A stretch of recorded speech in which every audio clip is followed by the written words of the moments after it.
A struggling single mom apologized for bringing her son on a blind date, but the CEO just smiled.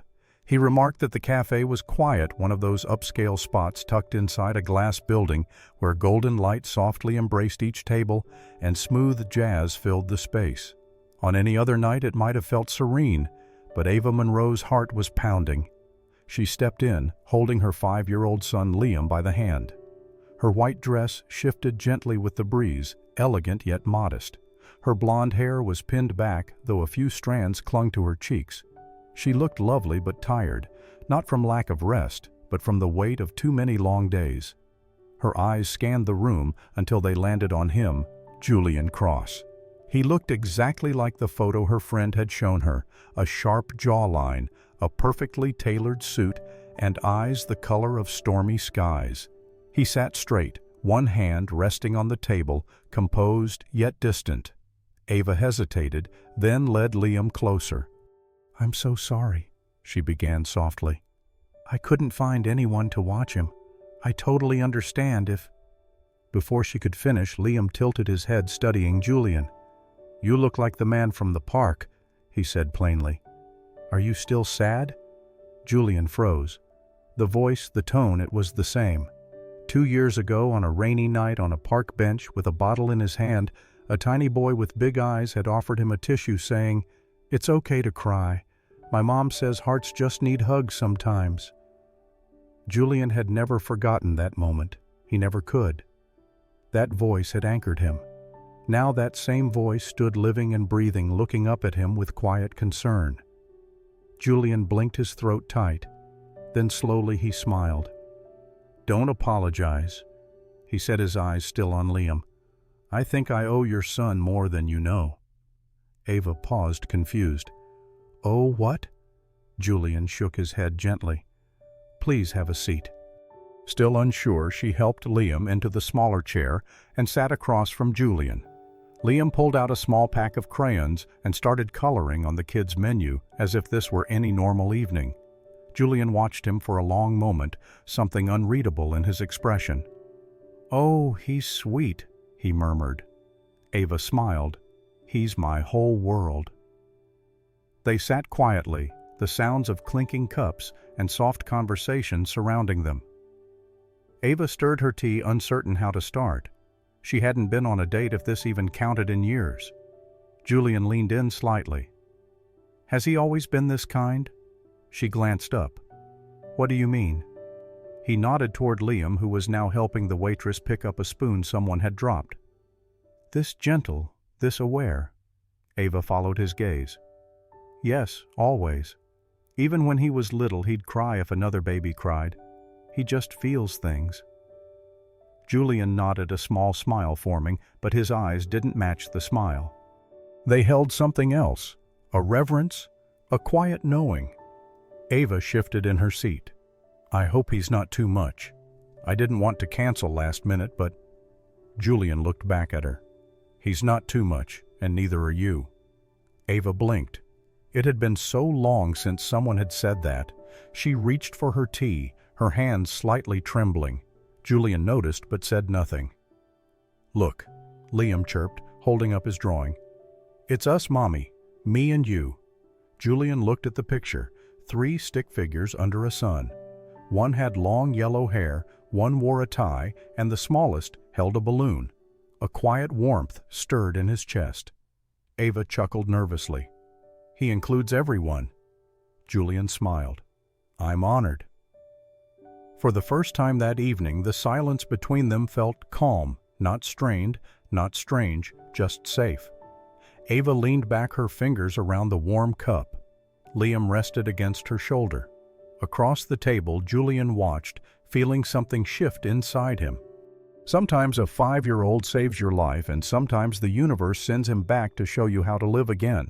2 years ago, everything was different. The classroom smelled of crayons and construction paper. Ava Monroe stood at the whiteboard, chalk dust on her hands, surrounded by the giggles of second graders. Teaching had been her sanctuary, her joy. The walls were filled with color student art and the kind of warmth that made her feel like she belonged. But on that day, she didn't go in. She had a sore throat. She asked her husband Daniel to pick up Liam from preschool. That one request unraveled everything. The accident was quick, a rainy intersection, a truck that skidded a phone call that shattered her world. Daniel never came home. She remembered the phone slipping from her hand, Liam asking why Daddy wasn't back yet, and the way she screamed into a pillow that night so her son wouldn't hear her fall apart. Grief didn't just break her, it reshaped her. She took a leave from school, just for a while, she told herself, but returning meant passing the desk where Daniel once left her coffee. It meant smiling through pain that refused to fade. She couldn't do it. Bills piled up. Sleep became a stranger. The once vibrant home turned quiet and cold. Eventually she found work at a small bookstore, a quiet, unassuming place that asked nothing of her but her presence. On slow days, she brought Liam. But even there, she apologized. "I'm sorry he's just a little fussy today. I'm sorry I'll need to leave early again. I'm sorry for the noise, the distraction, for everything." She said sorry so often it became a reflex, a part of her voice. Her parents tried to help at first, but grief made them distant. Daniel had been their pride, their hope, and though no one said it aloud, she felt the blame, the weight of their disappointment. Friends slowly faded. Invitations stopped. Ava just endured. Only Liam seemed to see her fully. One night, as she tried to force a tired smile over burnt pasta, Liam tugged at her sleeve. "Are you okay when you smile like that?" he asked. She blinked, then kissed his forehead too, choked up to answer. Liam had always been like that, gentle, oddly perceptive for his age. When she looked tired, he would bring her a cookie. When she cried, he would crawl into her lap and just sit there wordless. He held her together with small, invisible threads. He was the reason she woke up, the reason she kept lists, paid bills, and faced days she didn't want to. He was all she had left of Daniel, and somehow he was more than that. Still, Ava never stopped feeling like a burden. When she brought Liam to work, she apologized. When she dropped him off late at preschool when she forgot to RSVP. When she dared to say she was tired or lonely, she apologized. It wasn't just grief over Daniel. It was grief over herself, who she had been, who she could have been. Now she simply tried to be enough for Liam. Some days it felt possible. Other days she felt like a shadow wearing her own skin. But she kept going always because Liam needed her. Even when the world made her feel invisible, even when the whispers stung, she showed up for him. Ava Monroe wasn't fearless. She wasn't perfect. She cried in the shower, worried about bills, and sometimes yelled when she meant to whisper. But she was present. And every night after Liam fell asleep, she kissed his forehead and whispered the only apology that mattered anymore. "I'm sorry the world makes it so hard, but I promise I'm trying." And in the dark, with sleep tugging at his lashes, Liam would murmur back, "I know." 2 years ago, the rain came down in sheets, cold, relentless, and uncaring. Julian Cross sat on a weather-worn bench in the middle of an empty park, his expensive suit soaked through his phone, long dead, his mind a blank tunnel of noise. He hadn't meant to end up there.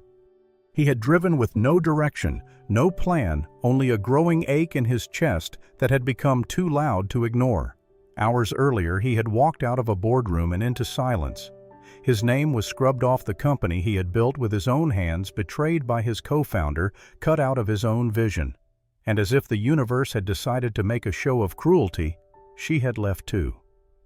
Madison, the woman he thought he would marry, told him he had become too much, too distant, too broken. No one stays with a sinking ship. And Julian, he was sinking fast. That bench was supposed to be the last stop, the rain a perfect metaphor, the world just distant enough to ignore his leaving. He sat there for what felt like hours, clutching a bottle he hadn't opened but couldn't let go of, his head in his hands, suit heavy with water, heart heavier with failure. That was when he heard the footsteps, small, uneven, childlike. A boy, maybe 4 or 5, stood in front of him, holding a crumpled tissue in one hand and wearing rain boots far too big for his feet. His jacket was slightly crooked, zipped up wrong, his nose a little runny, but his eyes were wide, gentle, and strangely calm. The boy reached out the tissue, his voice soft but clear. "Mister, it's okay to cry.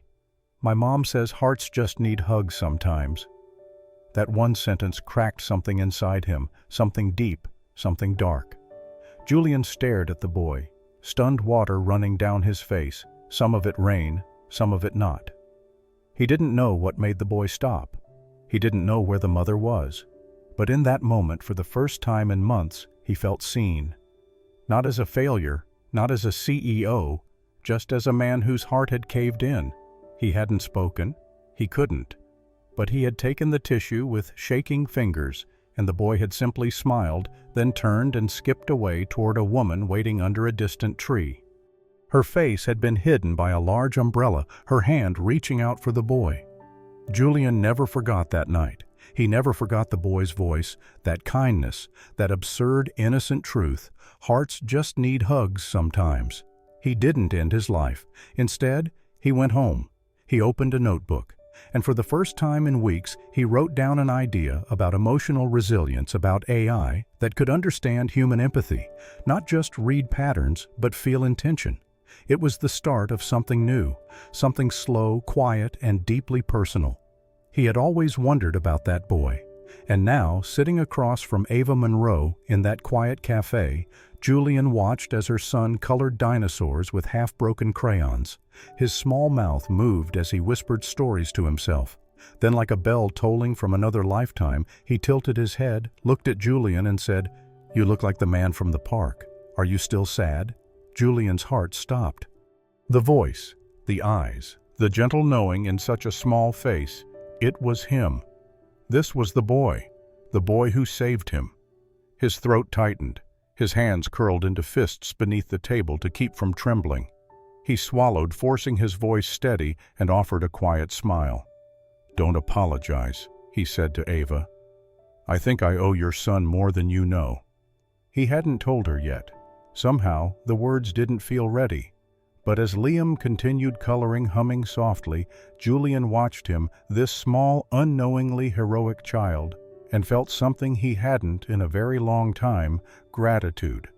And maybe for the first time since that rainy night, hope.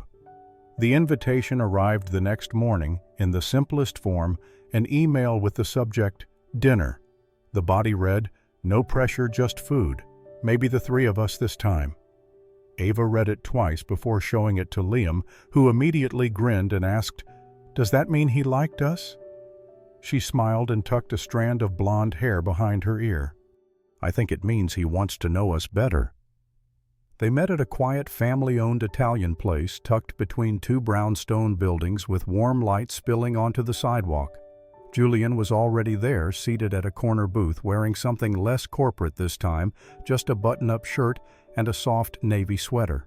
He stood when they arrived, helping Liam into the booth first before turning to Ava. "Thank you for coming," he said. She nodded politely. "Thank you for inviting us." Dinner began with small talk. Liam ordered spaghetti and promptly declared it was better than Mom's, but don't tell her. Ava laughed a real sound this time, and Julian noticed the way her eyes crinkled when she did. Julian was quiet but attentive. He asked Liam questions about his favorite dinosaurs, and to Ava's surprise listened patiently as the little boy explained in great detail the difference between a Triceratops and a Stegosaurus. At one point, Ava excused herself to the restroom. When she returned, she paused near the corner of the hallway. Julian was leaning across the table, whispering something to Liam. "I think your mom is really brave," he said. Liam tilted his head. "She doesn't think so." "She will," Julian replied softly. Ava's chest tightened. She didn't know what stirred her more, the way he said it, or the fact that he meant it. After dinner, Julian suggested a walk. "There's a park nearby. Liam might like the fountain." They agreed, strolling under the early evening sky. The city lights hummed, but in that little pocket of green things felt still familiar. Liam ran ahead, chasing shadows and leaves. Ava and Julian walked side by side. For the first time she noticed the quiet ease in his steps, not the tension of a CEO pacing through decisions, but the peace of someone trying. "You're different tonight," she said. Julian looked over. "How so?" "Lighter," she replied. He smiled, not the polite kind, but a real one. "Maybe I am." Then came the moment. Liam had paused to admire a squirrel and suddenly looked up at Julian. "Are you lonely, Mr. Julian?" Julian blinked his mouth, parting slightly surprised by the question. Then he crouched beside the boy, meeting his eyes. "I used to be." Liam nodded, as if that made perfect sense, and returned to chasing squirrels. Ava watched the exchange in silence, something warming in her chest. Later that night, Julian stepped aside to take a call while Ava helped Liam wash his hands at the park restroom. On her way back, she passed by the bench where Julian stood. He was speaking softly, unaware of her presence behind the row of hedges. "It has been weeks since the last one," he said into the phone. "The nightmares are gone since then." A pause, then quieter. "No, I haven't told her. I don't know how, but I know I'm not the same." Ava froze. The words landed like a quiet thunderclap. Something in her shifted. He had been through something dark, and her son, maybe even she, had helped him find his way out. She walked back to the bench, slowly giving him time to end the call. When he turned and saw her, he looked slightly startled, but not guilty. "You okay?" he asked. She nodded. "Yes." They said nothing else, but as they walked back toward the street, Ava slipped her hand down and gently took hold of Liam's. Julian walked beside them, close enough to touch, yet not imposing. And for the first time, she wondered maybe this wasn't just a dinner. Maybe it was a beginning. The lab was sleek and sterile, with white walls and glowing screens, soft hums of machines layered under the quiet clicking of keyboards and murmurs of engineers. Julian stood near the glass entrance, adjusting the cuffs of his shirt as Ava and Liam stepped in. "This is impressive," Ava whispered, her eyes sweeping over the room. Julian smiled slightly, but his gaze had already shifted to Liam, who stared wide-eyed at the robot in the center of the room. It was about the size of a small refrigerator, humanoid in shape but still mechanical. 2 blinking circles for eyes, arms with rounded joints, and a soft plastic casing gave it a child-safe appearance. "That's Eli," Julian said, "short for Emotional Learning Interface." Liam's eyes lit up. "Does he talk?" "He tries," one of the engineers said, chuckling softly. "But he isn't very good at feelings yet." Julian led them closer. "We've been developing Eli for over a year. He's supposed to recognize emotional cues, facial expressions, tone, body language, and respond accordingly, but he struggles with unpredictability." Ava gave a sympathetic nod. "Sounds a little like parenting." Julian smiled again, more real this time. "Exactly." Liam stepped forward, unprompted, and crouched in front of Eli. The robot blinked slowly, then turned its head toward the boy. "Hello?" Eli said in a flat tone. "How are you feeling today?" Liam tilted his head. "You sound nervous." "I do not experience nervousness." "You kind of do," Liam said, poking gently at the robot's foot. "You talk like you're scared of saying the wrong thing." "I'm not mad," Liam added, as if comforting a real person. "Sometimes I get scared too, like when I spill milk and I think Mom won't love me anymore." There was a sudden stillness in the room. Eli blinked again, then paused, an unnatural delay in his usual automated response. Julian's brow furrowed. Then Eli spoke again, but this time something was different. "That must feel confusing," the robot said. "Thinking love can disappear when mistakes happen, but your mom still loves you even with spilled milk." A hush fell over the lab. One of the engineers stood up from his console, stunned. That wasn't pre-coded. That was adaptive responsive. That was Eli processing in real time. Julian stared at the robot, then at Liam, his pulse quickening. He had spent months with teams of experts coding layers of empathy, language, and logic into that machine. They ran thousands of simulations, rewrote emotional response scripts, tweaked algorithms to mimic understanding. Nothing had worked until now, and all it took was a child telling the truth. Julian knelt slowly beside Liam. "What made you say that?" he asked gently. Liam shrugged, picking at a thread on his sleeve. "Because it's true. I thought she would be mad, but she wasn't. She just hugged me." Julian's throat tightened. He looked up at Ava, who stood frozen near the table, one hand covering her mouth, eyes brimming. She had heard it too, the unfiltered wisdom of a 5-year-old, and the way it had unlocked something no team of engineers could. The robot, his robot, had finally worked. Not because of code or wires, but because of something human, something simple, something that had been missing all along. Julian stood walking over to the main terminal. The data stream confirmed what he already knew. Eli had recognized the emotional subtext, interpreted the context, and generated a unique, emotionally attuned response. It had happened because of Liam, because of the boy who once saved him with a simple phrase in the park. Julian turned back to them, a look on his face that Ava had never seen before, something between awe and humility. "It worked," Julian said quietly. "He got through." Ava frowned slightly. "Through to the robot?" "No," Julian replied, his voice rough. "Through to me again." He walked over, crouched in front of Liam, and rested a hand gently on the boy's shoulder. "Thank you," he whispered. Liam beamed, completely unaware of what he had just changed. And in that moment, Julian knew this child wasn't just a miracle from Ava's past. He was the missing piece to Julian's future. It happened on a Tuesday. Ava had just returned from her lunch break at the small bookstore when her manager, an older woman named Helen, pulled her aside. The look on Helen's face said everything. "I'm sorry, Ava," Helen began, not meeting her eyes. "The higher-ups don't want children in the store during work hours anymore. They said it's unprofessional." Ava froze. Liam only ever stayed in the back with a coloring book. "I know," Helen said gently, "but rules are rules, and the owners are watching closely these days. I tried to fight for you, but—" Ava didn't cry, not in front of Helen.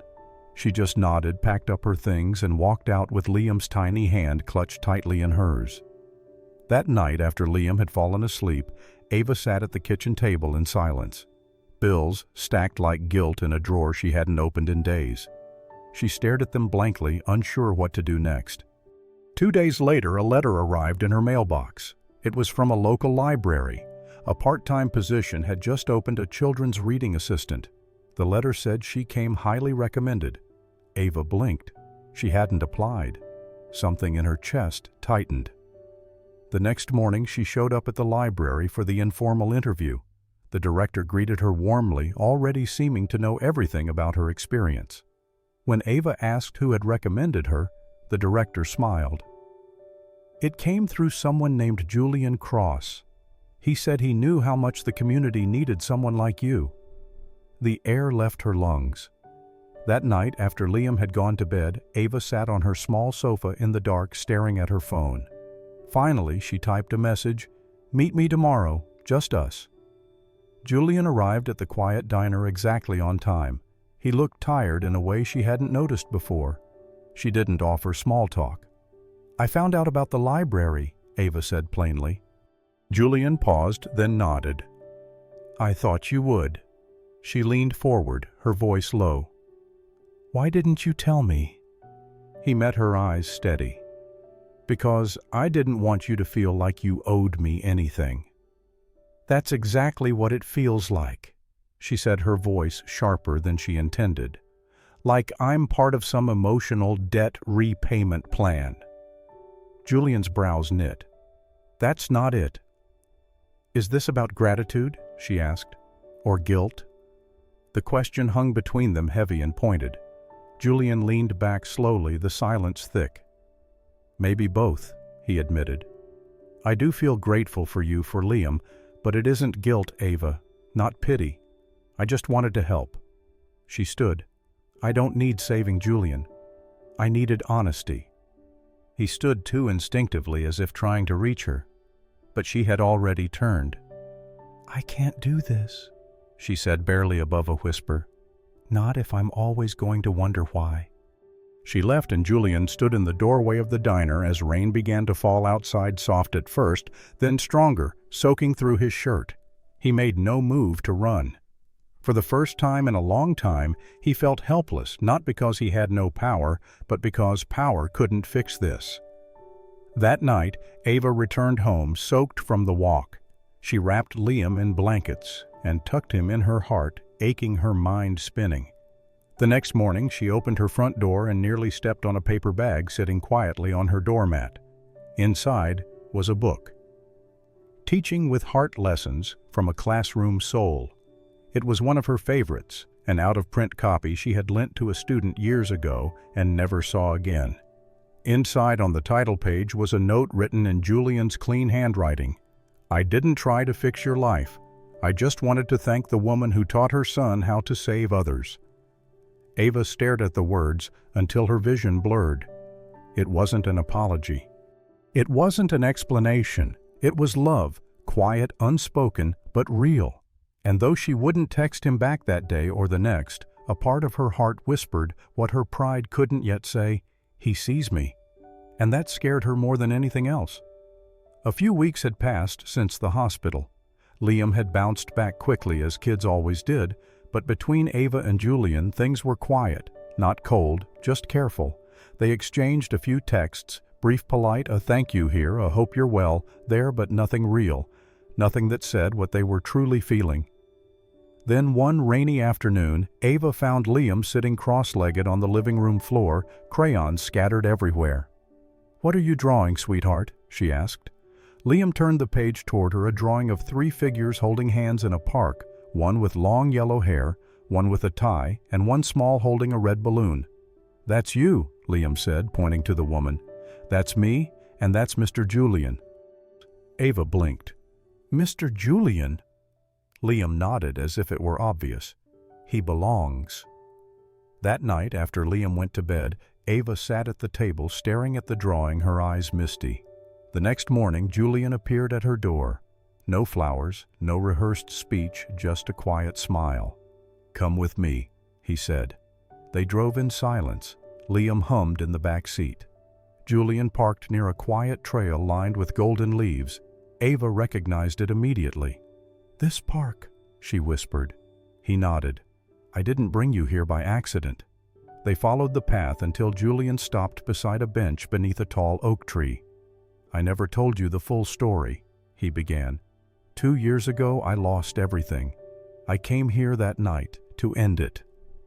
Ava's breath caught. Julian gestured toward Liam, who was nearby gathering leaves. Then a little boy walked up, handed me a tissue, and said, "It's okay to cry. My mom says hearts just need hugs sometimes." Ava's hand flew to her mouth. Julian looked at her, his voice breaking. "That voice saved me. He saved me." Before she even knew his name, he pulled something from his coat and knelt down. Ava gasped. A simple silver ring engraved inside with the words, "Still here." "I don't want to fix you," Julian said softly. "And I don't need fixing either. I just want to keep showing up until we both believe this is home." Tiny footsteps padded toward them. Liam rushed in and threw his arms around them both. "Hearts just need hugs sometimes," he whispered. Ava laughed through her tears. "Yes," she said. 1,000 times, yes." Later, as they walked under golden trees, Liam stooped to pick up a leaf. He handed it to Julian with a serious look. "You can keep this," he said, "in case your heart needs a hug again." Julian took it gently, closing his fingers around it like it was made of glass. Liam twirled beneath falling leaves, laughter ringing through the air. Ava leaned into Julian's side, her hand in his. They didn't need to say anything, and as the screen faded, a quiet voice echoed, "Sometimes the smallest hearts carry the biggest miracles, and sometimes love finds you exactly when you need it most." If this story moved you even just a little, this is what we share at Soul-Stirring Stories, stories that heal, inspire, and remind us that even in our lowest moments, love can still find us. Subscribe for more emotional journeys. Tap the hype button to show your love. And remember, sometimes it takes a small voice to heal a broken heart. And sometimes that voice is exactly what saves us. Thank you for watching. We'll see you in the next story.